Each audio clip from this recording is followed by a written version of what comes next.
Just dance, bro. Hey guys, it's Catch Cow. I hope you all had a great 4th of July and July's weekend, or as some would say, Happy Independence Day. I know I'm kind of late to the party, but I really wanted to let Season 4 Reloaded soak in.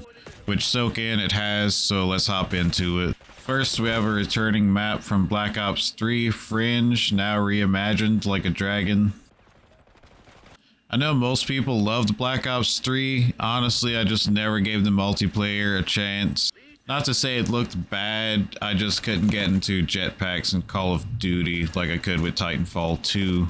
But knowing this map was originally designed around jetpacks, I feel like it plays exceptionally well in this game. How Fugitive had the one center point where it felt like it was for snipers and that was about it. I feel like this map, you could snipe on all 3 lanes and not only do that, you know, they still have a good mix of close quarters, long range, medium. I feel like it all flows very well and I haven't gotten annoyed with the map, at least not yet. Whereas in contrast with Fugitive, that map was just bad from game 1 all the way to the last game I played on it. So it is an old school map and I'm not against bringing old maps back at all, especially when they fit the game this well and give us real 3-lane maps, which BO6 is seriously lacking. And yes, I'm finally trying the Fafar, don't sue me.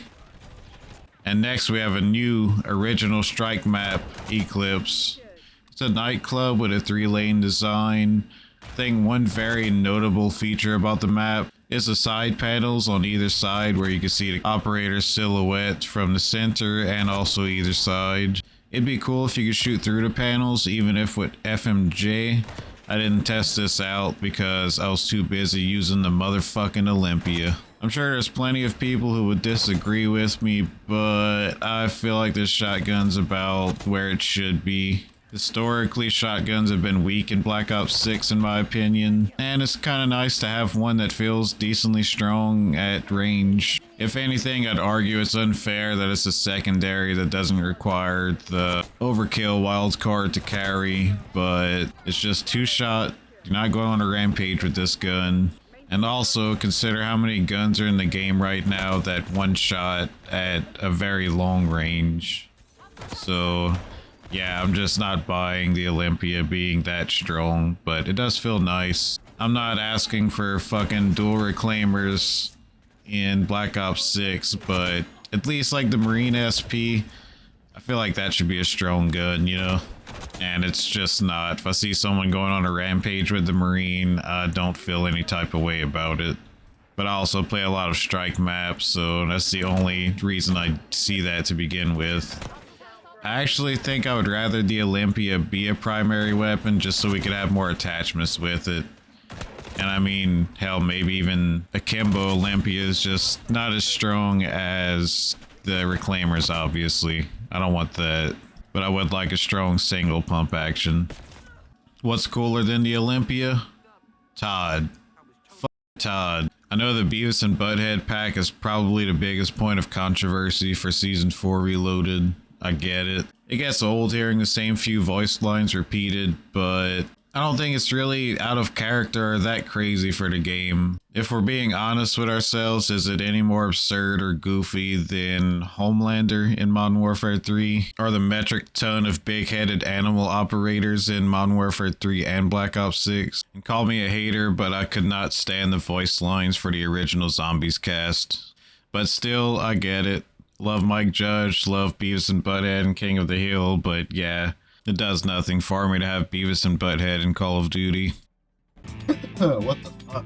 Another addition to Season 4 Reloaded is Party Ops, and I wouldn't say it's nearly as fun as Prop Hunt by any means, but the first game I had in it was a cheesy fun. I don't really understand how it's determined who has to tag and who has to run away, but for the first mini game I was thrown into, it was tag, and it's pretty self-explanatory. You get points for tagging or you get points for not getting tagged, running away, hiding. I chose to hide like a coward after tagging 2 people and had great success with that. Then came gun game and I'm thinking, you know, okay, this is pretty standard stuff, probably stuff we've gotten before, I'm positive we have. But then things got goofy. For the next minigame, everyone got predetermined melee weapons, and yeah, it kind of just didn't feel fair, you know? And for the last minigame, they really ran out of ideas. Just dance, bro.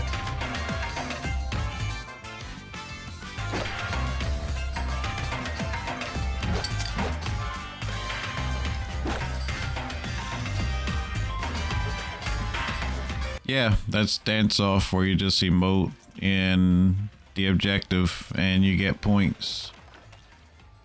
Exciting, right? Just wait till you see the best play. This dude is cool.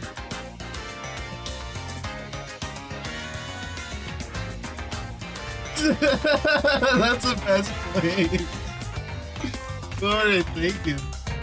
But that's just some goofy fun. This next mini game really, I don't know what they were thinking.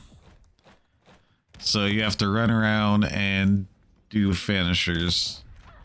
And this one guy, I don't know if he just had like a macro or something, but I could not touch him.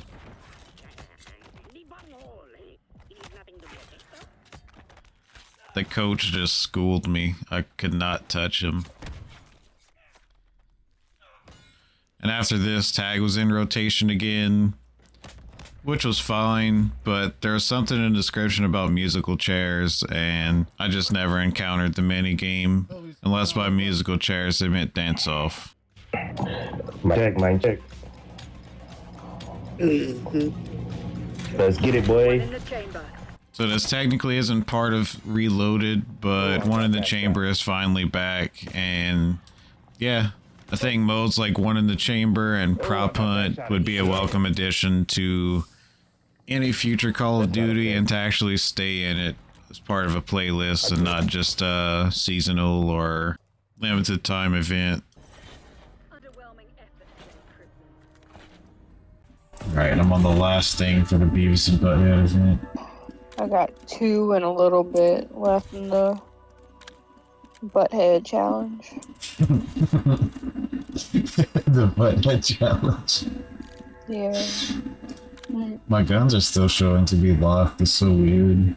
And up next, the most exciting part about Reloaded, in my opinion, even though I'm mostly a multiplayer enjoyer. I think that's it for me. Yep. God damn, man. The Abomination challenge in Zombies, which has to be the best Zombies event we've gotten so far.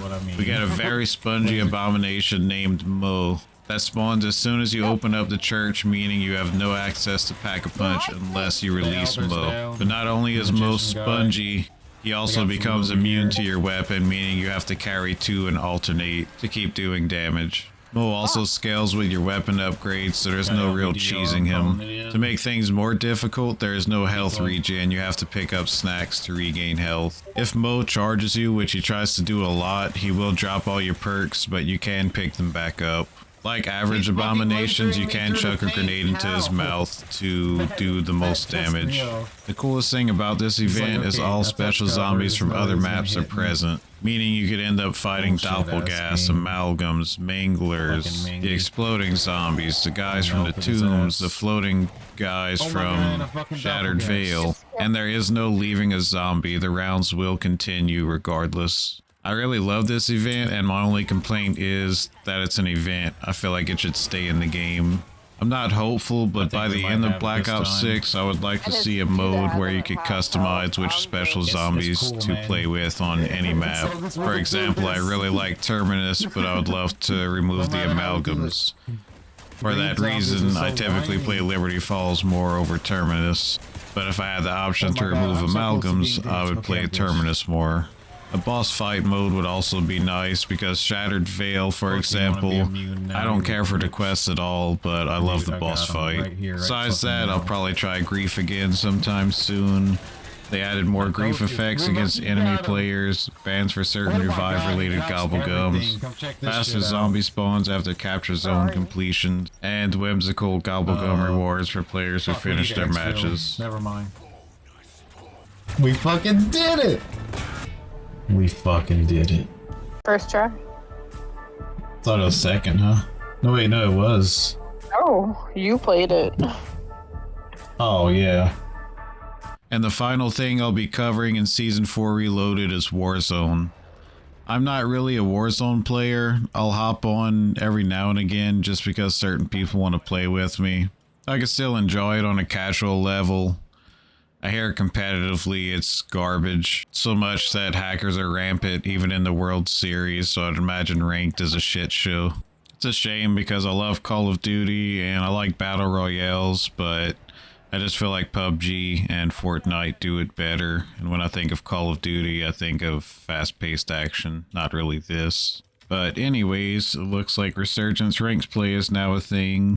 Later on, they'll be adding Cell-Shaded Rebirth Island, which, I don't know, not everything cell-shaded in the game looks bad, but I've noticed, like, existing maps that are redone in cell-shade, which I guess is all of the cell-shaded ones.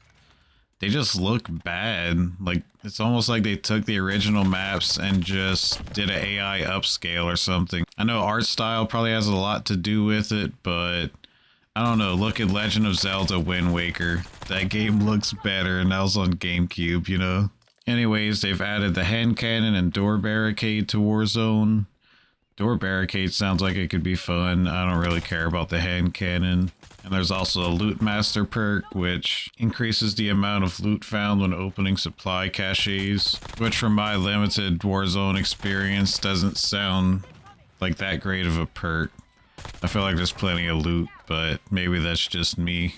I don't really know the bot to player ratio in Warzone, but whenever I played this season, I think I killed a whole lot of bots and maybe 2 players. Maybe it's the map, maybe it's me. I couldn't really say for sure.